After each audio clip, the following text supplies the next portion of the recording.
மக்கள் அதிகம் கூடக்கூடிய இடங்கள்ல, பொது இடங்கள்ல சிசிடிவி கேமராக்கள்,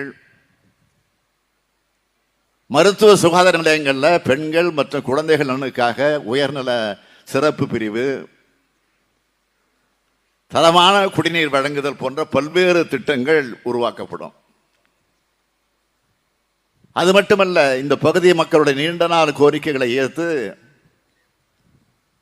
கழிவுநீர் மற்றும் திடக்கழிவு மேலாண்மை அமைப்புகள், பொது பூங்காக்கள் மட்டுமல்ல, விளையாட்டு மைதானங்கள், சந்தைகள், செலவு செய்ய விடக்கூடிய இடம் மற்றும் டயாலிசிஸ் மையங்கள் போன்ற உட்கட்டமைப்பு வசதிகளும்